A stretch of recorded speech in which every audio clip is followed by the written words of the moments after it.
things that's looking really pretty right now are the Clamatus. I've got two of these Little Mermaid Clamatus, and I did not prune them back at all. They came up, well actually they were, this is all the vines up here from last year, and I did not prune it, and it put forth all these beautiful little flower buds, and it just exploded in this just baby doll pink. Now the blooms are getting older, and so they're more of the lighter shade of pink, but it's really cool because the younger blooms are more of a corally pink. My hands are really dirty.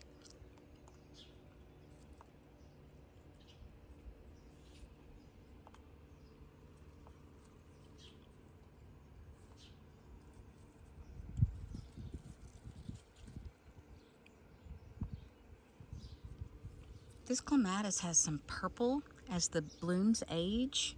There's some purple, and I'm not exactly sure where that stems from.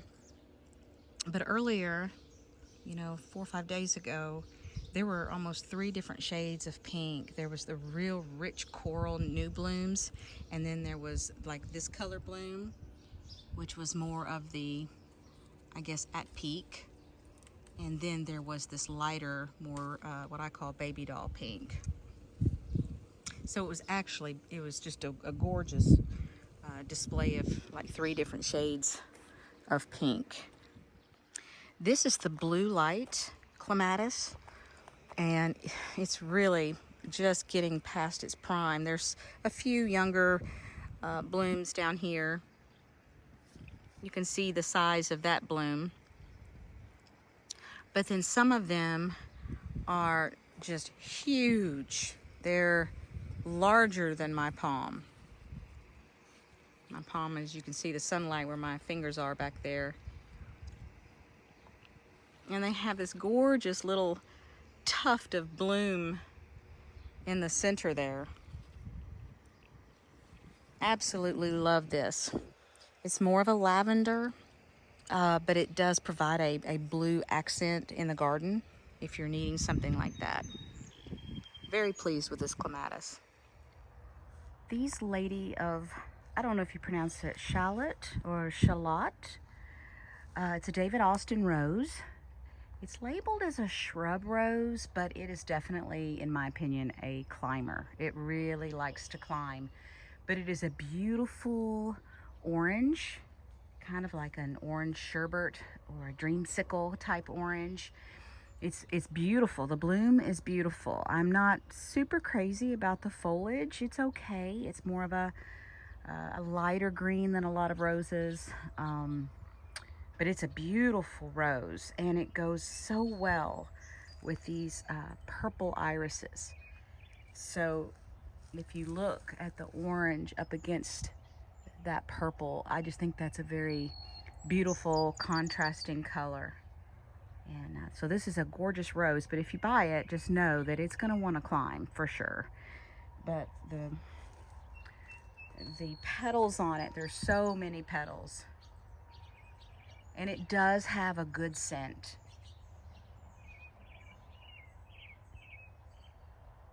So the roses are really getting started. There's still lots of buds forming, so it will continue. This one blooms pretty much most of the entire season. So it's a gorgeous rose, but it needs a trellis, it needs a fence, it needs an obelisk, it needs something to attach to or climb on. The phenomenal lavender is also really getting started. You can begin to see it's sending up its bloom stalks, and it's just very young bloom stalks right now, but this will grow. They will get, you know, gosh, pretty tall and have long purple blooms that will last a long time. And I'm hoping that as they come up, that my saffron finch petunias take off, and that they're full and lush. They really don't like this location. None of them all of them that I've planted, they just turned a really pale color, and the leaves seemed kind of stunted, and we got a lot of rain after I planted them, so I'm wondering if they're not, you know, maybe they've had too much water, and we have very clay soil that likes to hold on to moisture, but they're putting on tons of blooms, so I'm pleased with their bloom production. We'll just see how they do. They probably haven't totally gotten rooted in yet, so. But I think that's going to be a lovely display if they will get some height to them when these phenomenal lavender blooms put on a show. So we'll see. This is an experiment, but we'll see. Out here in the front yard, I have some irises, which I love these irises because first of all, they're pink, and I'm a sucker for pink. But I think they look really pretty up against this lace leaf Japanese maple. Now the irises have already kind of hit their peak, but you can kind of see how beautiful this iris bloom is. And they don't grow tall, so they don't flop at all. And eventually I'm gonna have this blue, I can get it to focus. This is a blue spruce. It's a weeping blue spruce.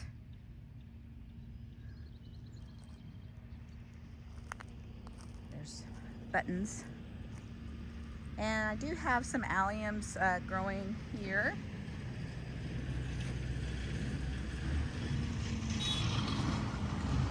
There's my husband coming back from mowing one of his fields. Still haven't put down the mulch. I'm such a procrastinator. But yeah, the aliums, these were not as big this year as they were last year. So I'm kind of disappointed. It seems like the bloom is actually getting smaller. Now, if you look over on this side, there's actually 4 allium blooms. They're sort of out of peak right now, but so since I only planted 3, it's interesting that they've kind of multiplied there. A couple things I just want to show you. One, the azaleas are spent. Last video in April, they were glorious, but as you can see, they're all fading away, and the new growth is coming out. And then these are the double knockout, but these are the pink double knockouts, and I pruned these really heavy. And you know, the foliage is not quite as pretty on the pink as it is the red. It's a little more of this kind of a yellowy color, but they darken. It's just the new growth. But the pink, I think the bloom is very pretty on these pink, and they're really just now starting, so you can just see how many little buds are just all over this and all over all of these. So these are also the knockout, the double, but instead of the reds or the pinks. You can see the difference because there's a red one. I planted this when we first moved here, and a lot of the knockout roses got the rosette disease, which, you know, they tell you you've got to destroy all the roses because it's so contagious, which it is. But I didn't do that. And a lot of the roses recovered. This rose has been here since, well, we built in like 2008, and I probably planted it in 2009. And I had them all down through here, and most of them got the rosette. But this one, you know, he's still doing fine. So I don't really subscribe to the theory that you have to destroy all your roses, and you can't plant any roses in the same place, because these, you know, these are here, and these have been here several years now, and they're doing well. Over here in my April video, I had mentioned that I thought my dogwood was sick. This is the Summer Gold. It's a Kusa dogwood, and I thought it was sick. Well, no, it was just the leaves look like that when they first come out. But this little dogwood is absolutely gorgeous. Now, it does get white blooms on it, and supposedly they bloom longer than regular dogwoods, and they bloom later. But don't even care if it blooms. The foliage on this guy, isn't that amazing? Wow. I just love it. And of course, I got it really, really little, because everything I get's little. I've never seen one of these for sale in my local area, so I had to buy it online, and I think I got this one. I got two of them, and one of them's down by the barn. One of them I got from Lowe's, and I think the other one I got off of Etsy. I'm pretty sure. But they're doing well, even though I thought they were sick. This one's doing really well. It gets a little morning sun, and then it gets mostly afternoon shade. And this one is the, I think this is the Empress Woo Hosta. I'm pretty sure. And it was just a little bitty guy, and I planted it, and it has really taken off. I think the last time I showed you all this, I'm like, I think the rabbit took the garden tag, or the name tag off of it. I don't know what they do with them, but they disappear, and then a lot of times I'll see the mulch all, discombobulated, so I don't know. But when this grows and gets huge and it fills out this whole area here, and then you've got this bright yellow of this Kusa dogwood, and then this is my weeping white spruce, and it's got a little bit of a blue color on the new growth, and then it kind of fades to a green color. But all of my daffodils have been, the blooms are all spent, and the daylilies are basically hiding the foliage of the daffodils, and then the daylilies are getting ready to bloom themselves. This is the Stella de Oro. Oh, actually there's two little blooms down here. This one's a go-getter. You can see.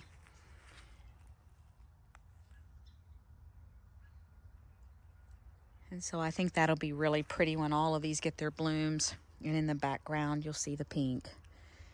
So it'll look like an ice cream store.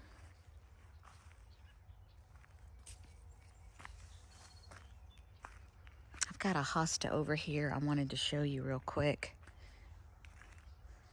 because when you plant things and you read the tags and you're like, there's no way that's going to get that big. Well, let me tell you, you give a hosta 5 years. Just be patient.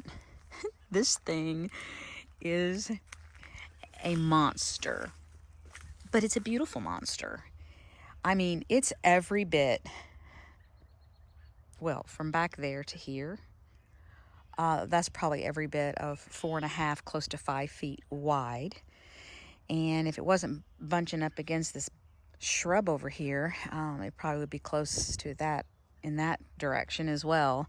And it's up to my waist. So what is that? 3, I don't know. And it's still growing. Like it just emerged not too long ago. This is just the 1st of May. So it's really going to get even bigger. And then I have one down here that I just planted last year.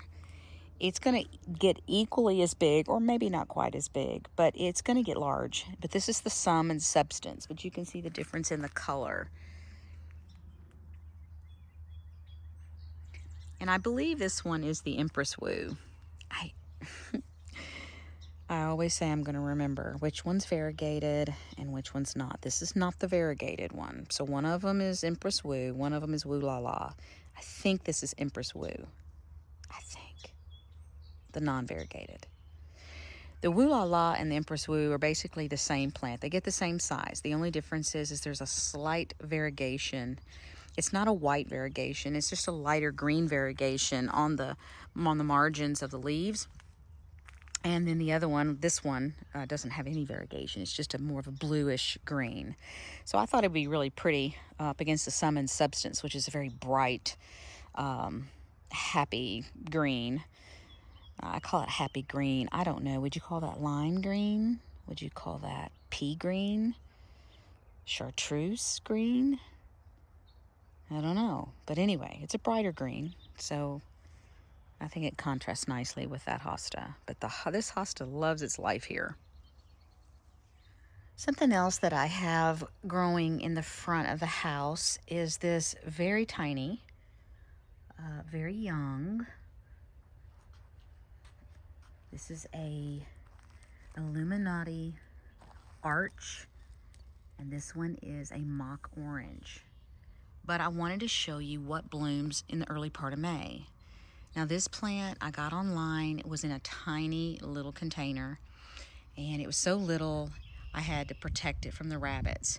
Now, just to give you an idea, all this stuff standing up above this little fence thing I put on here, all of this just grew this spring. And so before long I'm gonna have to completely remove this thing. And it was plenty big enough, you know, this past winter. But it's got its blooms, which are heavily scented. This is a Proven Winners.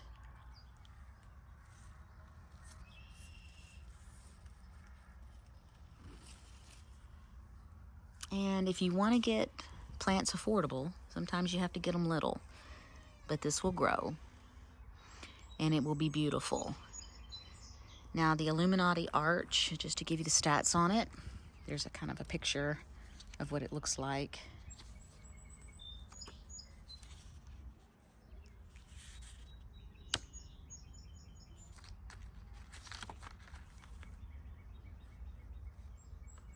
It's hardy from zones 4 to 7. Now we're zone 7A.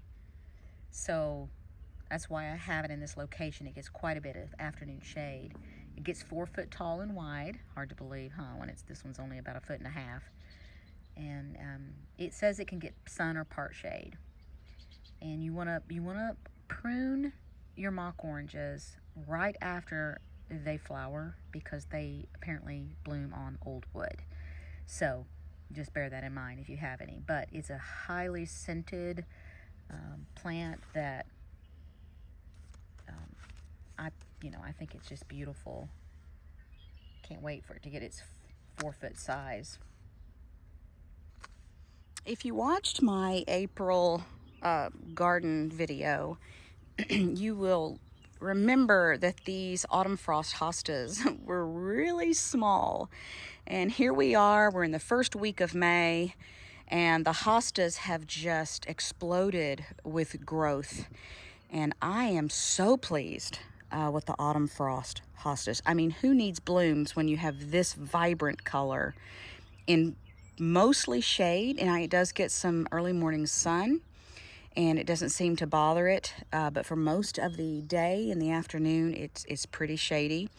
The wiggles and squiggles that I had here, it was just kind of emerging at the last video, and then I divided it. It would have been quite a bit larger than this clump, but I divided it and I put its division over here, and it's done really well. I mean, I don't expect it to look great because it was I kind of chopped quite a bit of it off and put it in there, but I'm thinking by next year it's going to look awesome.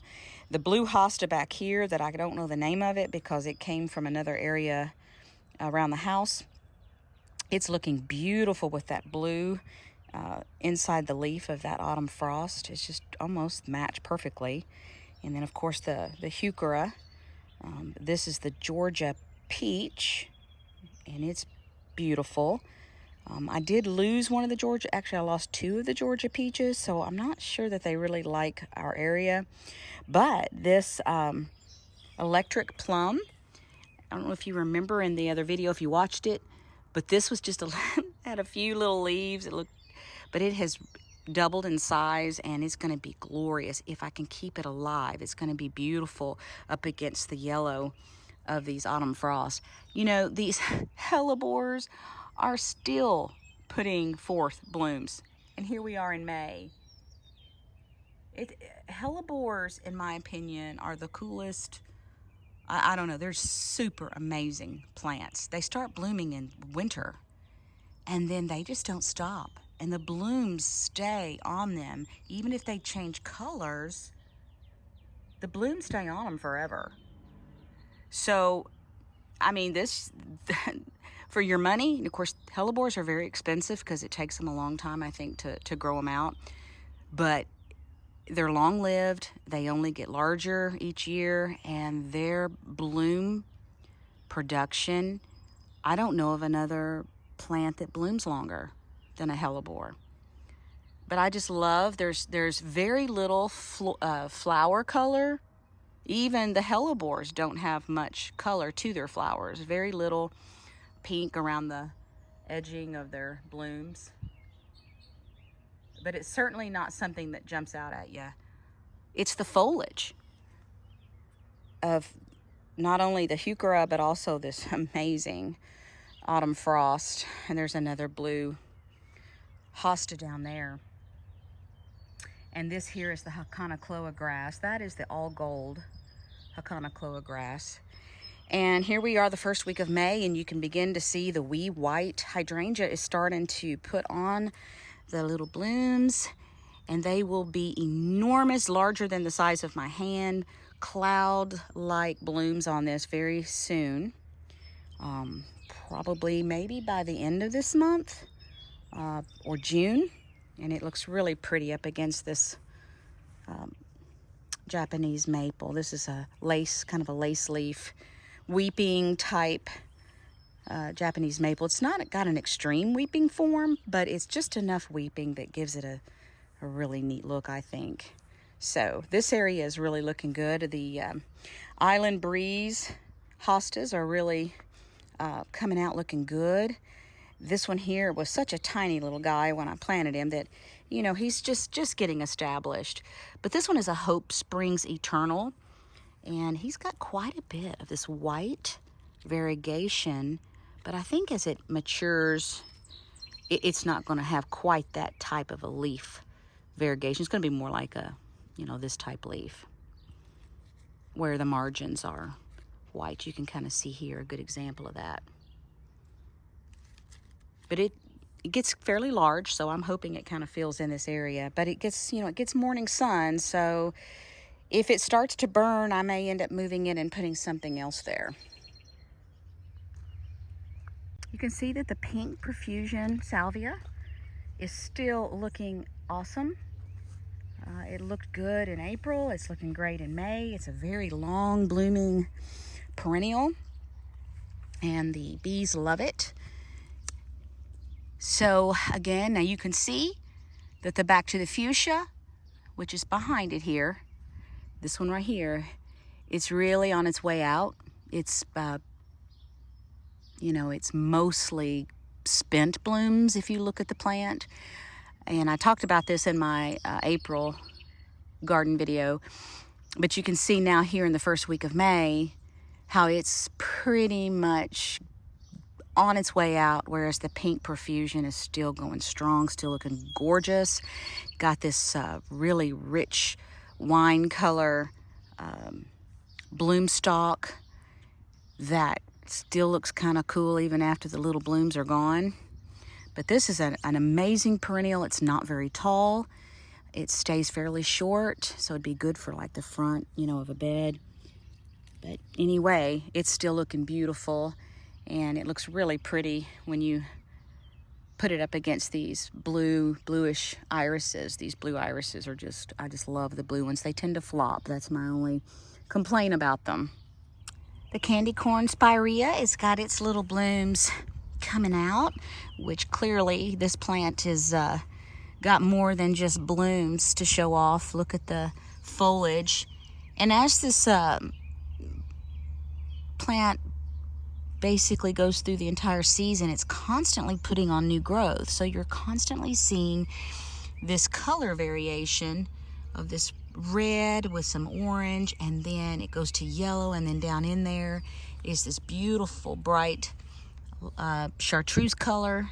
So, I bought the plant for the foliage, but it is getting ready to put on its blooms, and I'm imagining by towards the end of this month, it's going to have a lot of blooms on it. And to the right of it, this is the Sunjoy Citrus Barberry. You talk about a bright pop of color. Now, it does have thorns, but it is a beautiful, bright, I don't know if you would call that a yellow or a very bright chartreuse, but it's very happy color. It's a beautiful color. And I think it looks really pretty up against blue. The power company ran over my blue evergreens here and killed one for sure, and that one might as well, because the heart of the plant was run over. So if you don't guard your stuff, put fences around it, or somebody's always running over things, and you just have to protect it. But our power went out, and this is our power pole, so they came to work on the transformer and backed their vehicle right over all my plants. So such is life, right? Now, the May Night Salvia, which is right here, you can see that it's flopped really bad. Now, I love May Night Salvia, and not every season does it flop this bad. You can kind of see the center of the plant, and then the blooms come out here. But we have a lot of wind, and we had a lot of rain, and I think that's why it's flopping so bad. But the bees love this May Night Salvia. It's like an electric purple color. It's very beautiful. So, I don't know. I probably could put some type of support around it, kind of like you do peonies, and it might not flop. I just didn't do that because last year it didn't really flop that bad. So I don't know. I think it's just because we had so much rain on it. Underneath my ginkgo tree, I have the Sunjoy Neo, which is another barberry, and it is a vivid, bright red, a pure red. It's more of maybe a warmer red than a blue, but you can kind of look at it and say, no, I think it's more of a cool red, and then you look at it again, and when the sun hits it, and it looks like a warm red. So I think it's a perfect red color here. So it's also, if you notice over here, there's the Sunjoy Citrus, and this is the Sunjoy Neo. So they both don't grow too tall. The Sunjoy Citrus has shown to be a little more of a vigorous grower than the Neo, for me, in this area. This one maybe gets a little shaded. This one over here, there's 3 of them. It gets a little more shade, so it hasn't grown. But it also was planted after I planted this one. Again, the month of May, the beginning of May, is definitely the season for your roses. This, especially in our zone, which is zone 7A. And this is the Cherry Parfait grandiflora rose. And it is so beautiful. It's got petals that are like a two-tone color. The inside is a white, and then on the edges, it's this really bright, happy, vivid pink. And each rose is unique. Each rose is different. This one has more white on it, and this one has more pink, and this one's, this one's about, I guess as much white as pink. But it's a beautiful rose. And I don't treat them for the black spot, and you can see it's got some black spot on the leaves there because we've had tons and tons of rain this spring. So it's just hard on roses when it stays so moist. The fungus is just really hard on them, but the blooms are still gorgeous. And there's some more of the blue iris. About a week ago, the Clamatus, all of the Clamatus were at their peak. And this one here, and I don't know the name of it. I wish I did. I don't know. I think it's Blue Light. And I think I bought 2 Blue Light Clamatus at the same time. And I have one that's over there at the greenhouse. And then I have this one. I'm pretty sure they're both the Blue Light. But the blooms are very aged, but they're gorgeous. It's a very pretty lavender color. I did not prune any of my Clamatus back this spring. I wanted to see what type of blooming they would have, before I pruned them. So they're blooming on old growth from last year. And the blooms are huge and beautiful, and you can see that there's new blooms forming on the new growth. So now I'm like, well, do I prune it back now, or do I just wait? So I don't know. I may just leave this one alone and let it grow. I just planted it last year, so it's a fairly new planting. But it's a beautiful one, and I have it up near this At Last rose. And the At Last rose has a beautiful orange color, which I think will be really pretty as this At Last rose grows and gets bigger. I think it'll be really pretty up against these lavender blooms. Like you can see that one there. You can see both colors there together. And you can just see what a pleasing combination that is. At least in my opinion, I think it is. I love purple and orange together, and you know, it's funny because I'm not a fan of either one of those colors alone, but to me, when you match them up, it's a really neat contrasting color, so I love that. I have 2 smoke bushes, and they're 2 different varieties. This is an old variety that is no longer got a patent, that I bought online about 4 years ago. And maybe not quite 4 years ago, maybe 3 years ago I planted it. And it's very short but very full, and it has put on a tremendous amount of growth this spring. But the smoke bushes, and if you'll notice over here, there's another, that's a Proven Winners smoke bush, and it just grew really super tall, and I whacked it way back, and where I cut it, it just sent forth a whole bunch of lateral branches, so it's really filled out. But I can underplant this. I mean, it's probably got close to 4 feet of height with no leaves on it at all. So you could underplant it with something, you know, that would kind of accent that, or look pretty. Or you could put a rose bush around it where the branches just kind of fill in that space underneath. I mean, there's probably tons of things you can do. I think a yellow rose bush would be pretty, but there's probably tons of other things.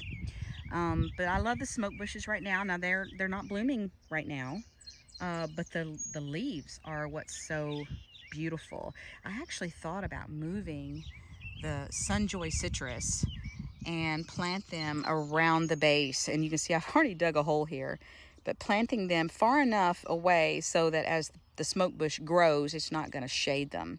But you know, I can obviously prune the smoke bush where they get more sun, but they would still probably get a lot of afternoon sun. But planting a threesome right here, I think that would be a really neat contrast with that deep wine color. Here is the Walker's Low catmint, and there are honeybees, primarily honeybees, all over it. As if you get close to it, you can actually hear the buzzing sounds. Now the Walker's Low is a very long blooming catmint, or nepeta, but it does tend to want to flop because it gets so tall. So you can kind of see the inside there is flopping over, and the edging here all the way around is where the blooms are. But again, I blame the heavy rains that we've had. But it is a very long blooming perennial, and the pollinators probably choose this over all other plants that I have. So it's a really neat thing, and I've got it kind of growing up here inside this rose bush, so you can kind of see the purple, and then you can see these blooms getting ready. So I think that'll be kind of neat to see that grow up inside that rose bush. This is a Baptisia, and it is a Proven Winners. It's a Decadence Blueberry Sundae, and it's just now starting to bloom. And it's got these beautiful purple panicles. And you can see this part here has not started yet, but down here the blooms have begun. And this is a really unique plant. It dies back to the ground completely, and if you're not careful, you won't even remember it's there. And then in the spring, it explodes with growth. It looks a lot like asparagus.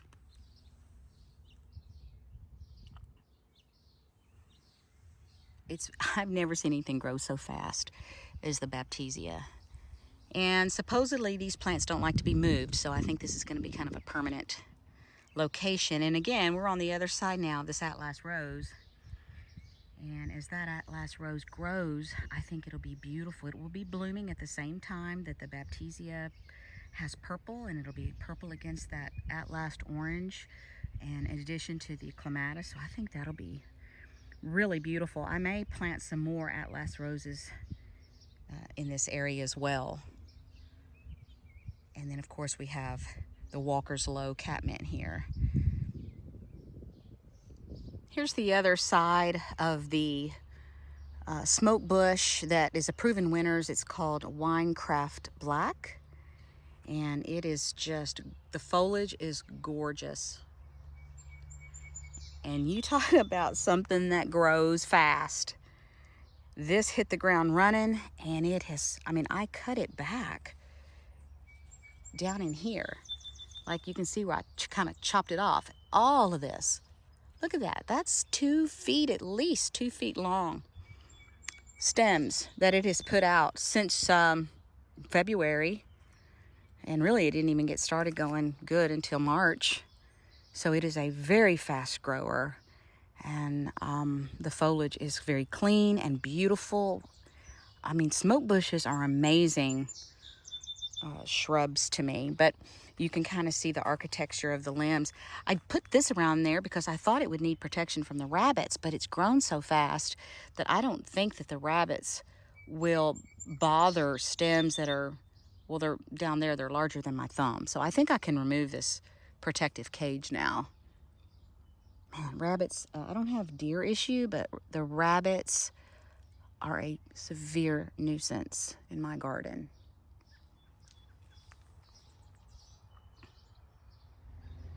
There at the barn, at the corner of the porch, are the double knockouts, the red roses. And I did not prune them back last year, and I didn't prune them back this year. So you can see that is what they get as far as height if you kind of leave them alone. And that they're taller than me, so that's a little over 5 feet, 5.5 feet or so. I mean, they're beautiful right now. That's, you know, that was my go-to rose when I first started planting things around the house, were these double knockouts. And I have no complaints with them. I think they're a beautiful rose. And if you keep them pruned back, they can stay small and compact. The Oh So Easy Reds are very similar to that. So either one of those I think are good choices if you like that really bright, it's a red, but it's a very hot pink red. In my April garden tour video, I talked about this tree, which is the Blue Ice Arizona cypress, and I love it. I pruned back a lot of the limbs, so it looks kind of stubby right now, because I don't want it getting too wide. But what I really wanted to show you right now, and in the other video that I did last month, they were just really starting, and I had pruned them really hard, so they weren't that pretty. Look at this. Isn't that vibrant? That is the Sunshine Ligustrum. It is a ligustrum shrub, and it is vivid neon yellow. And the more sun it gets, the more yellow it turns. And these will get very tall, but I pruned them really hard. So my hope is that they kind of, shoot up and get, about where the bottom of that window is, and it's just this long row of bright yellow, and then up against this blue, or the blue, I should say, up against that yellow.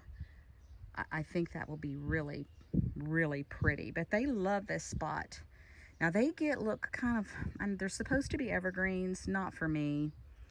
They get really kind of ugly. They've got a few leaves on them, but they're not pretty in the winter. I'm just going to be, straight up with you. They're not a pretty shrub in the winter for me in zone 7A. They might be in zone 8 if they hold on to their leaves better. Now this yellow shrub is pretty in the winter. And I think this is the lemon thread false cypress, I think. Yeah, this is the lemon thread false cypress, and it is beautiful all winter. And I planted it as a little bitty plant, and it's been here a couple of years, and you know, you can see the growth. It's really starting to take off. So, you know, it takes about 3 years for the plant to really get established and get its roots where it can support the top growth. So that's about where it is now. My Dutch irises back here are on their way out, but they were beautiful. That blue with that yellow backdrop is really pretty, but they're fading. I think those are called Discovery Dutch iris. The Oh So Easy red rose, which is this one right here, is just now starting to bloom. Now, the reason it's a little later to bloom than the knockout roses is because I pruned this hard down to maybe a foot off of the ground, and it was some big stalks that I thought, oh gosh, I hope I don't kill it. But I want you to look at the foliage, and I don't fertilize this. I have not fertilized this rose bush. I've not sprayed it, and it's had the same growing conditions as the other roses in my landscape. Look at that foliage. I mean, it's had no fertilization.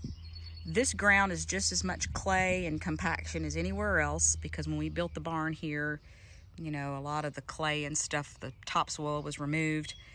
But these Oh So Easy roses are just amazing. I mean, it would be a great rose for somebody who didn't think they had a green thumb. They're beautiful. Now again, they have basically the same exact color as the double red knockout roses, or the red double knockout roses. It's that very bright bluish red. It's a cool red, but it has just taken off. So these are very vigorous, very healthy, and beautiful rose bushes, but they get large. They'll get every bit of 5 feet tall, possibly taller if you didn't prune them back. But it's a beautiful rose. I want to move the rose. It had a twin right here, and it was getting so big, it was actually shadowing some of my my Arizona cypress. And so I dug it up and I moved it, and it's doing really well. It put it behind a little bit. You know, it doesn't have any blooms on it yet, which is why I didn't show you it. But the foliage looks great on it. But I moved it just a couple of months ago, so it's getting established again. But I'm gonna wait, and probably this winter I will move this one. I meant to move it, but it just the weather just got warm, and I was scared that I would stress it too much. So I thought I'll just leave it, and we'll do it next year. Here is a beautiful shrub. It's a Proven Winners shrub. It's the Sonic Bloom Pink Wigella, and I don't know that I pronounced that right. I've heard it pronounced, and then I can't remember how they pronounced it. So I pronounce it Wigella. I don't know. It's probably Wigella. I bet it probably is Wigella. I'm not sure. But anyway, it's a beautiful shrub. It's been blooming for quite a while now. But it's a beautiful, like, fuchsia pink with this really bright green. So it's a pretty combination, color combination in that shrub. Again, I have not fertilized this. I didn't even know if it would survive, honestly. So it has been neglected, and yet it is still looking beautiful. So it's certainly not a fussy plant. This big bushy thing here is a yarrow. This is the apple blossom yarrow. It's starting to put on, I believe down in here, some blooms that are getting ready, but it's more of a summer bloomer. That one really needs to be divided. This whole area I'm revamping, I'm redoing it. This is a flood problem, so I'm trying to build up the soil, and then I will really get to planting things in this area. So some more roses that are just looking gorgeous right now. This is the Apricot Drift rose, and I show this every year. This one just starts blooming. It actually started blooming last week, and it was beautiful. Matter of fact, a lot of these blooms are already spent, so it really started blooming like the latter part of April. But it will continue to just bloom and grow and then bloom and grow. You can see all the little blooms, but yet it also has some of these older, spent blooms. I think the buds are absolutely precious on this rose.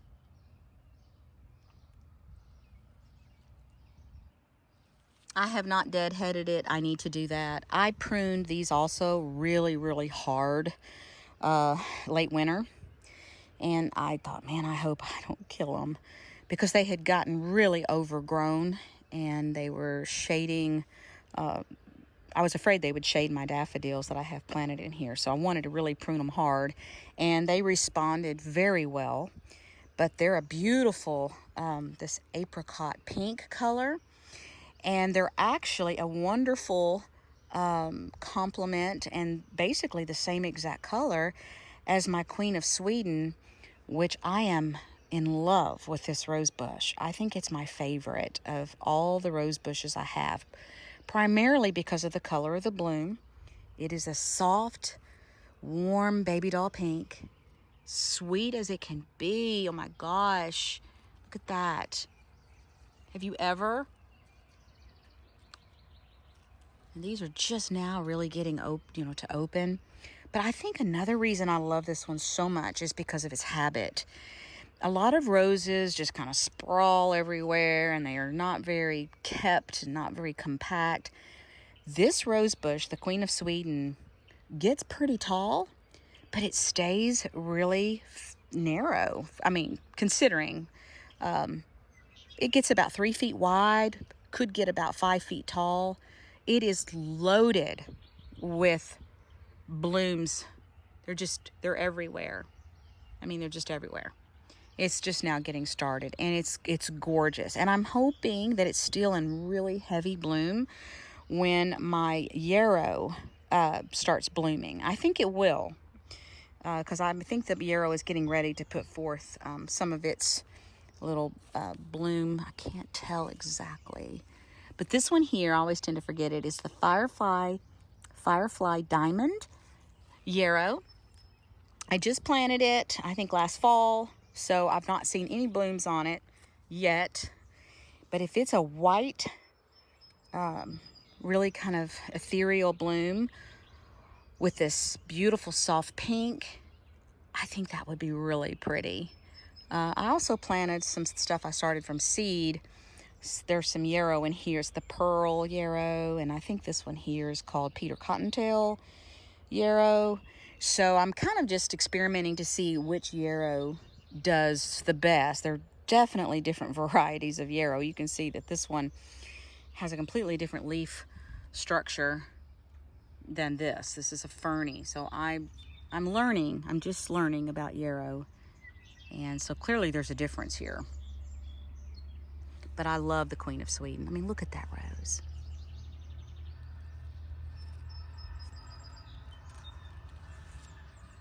I want to show you this mainly for documentation purposes. If you wonder what these white things are, these are little wire trash cans that I have over my zinnias that I started from seed to keep the rabbits from chewing them down.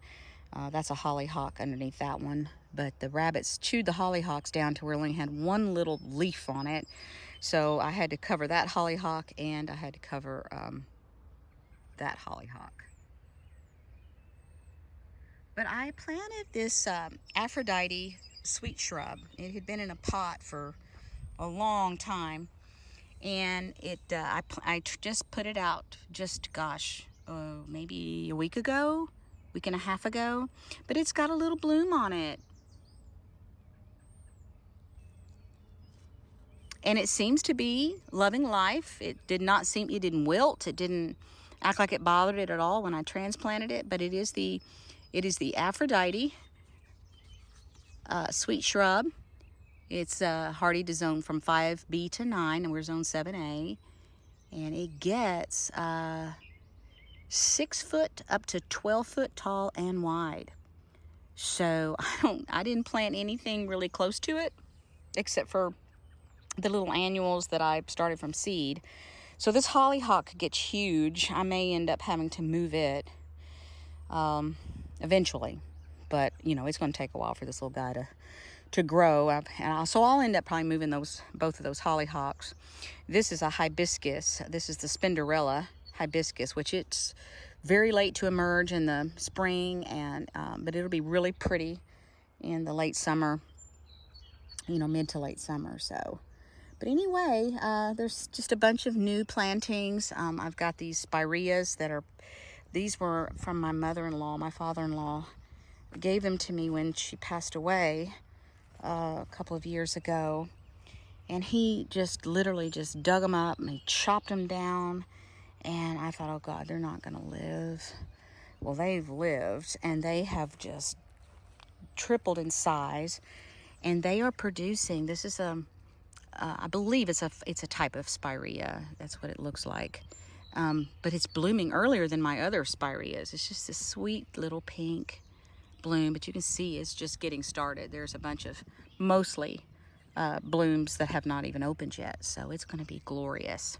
So I may do another video the later part of this month to catch some of these things that are peaking at the latter part of May, but you know, I wanted to kind of show you what's going on in the first week of May in my garden in Zone 7A in Kentucky. A lot of things stopped already blooming. The Amsonia, the Stormcloud Amsonia, I'll show you that real quick. I just transplanted this one, gosh, like a week ago. I'm really trying to work on this area. But this Stormcloud Amsonia has the sweetest little blue flowers on it. And this one's not looking too swift because I transplanted it. But you can see it had quite a few. These are all just old blooms, but it was much more vibrant blue. But this one is pretty much on its way out. So had I caught it at the end of April, you could have really seen how beautiful, but it's got very dark stems and a very medium green with these tiny, beautiful little blue flowers. So it's just a striking look. And I don't think it gets much taller than that. So maybe 2.5 feet. But I'm going to plant a few more. I've got 3. Actually, I think I've got 2 more of these Stormcloud Amsonias. So I thought about planting one here, maybe one here, and having a little threesome right there. So that's a Perfectamundo. It had tons of pink blooms on it. You couldn't even see the foliage. This is the Perfectamundo double pink.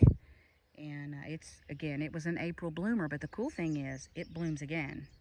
I think it actually blooms 3 times. So we might see another show here this summer and this fall.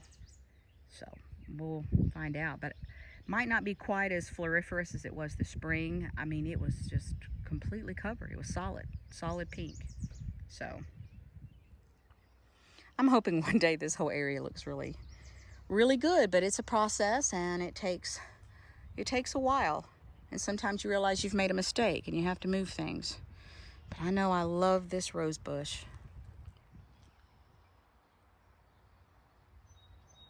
Anyway, guys, thanks for watching. There's an allium. Forgot to mention that the alliums are blooming.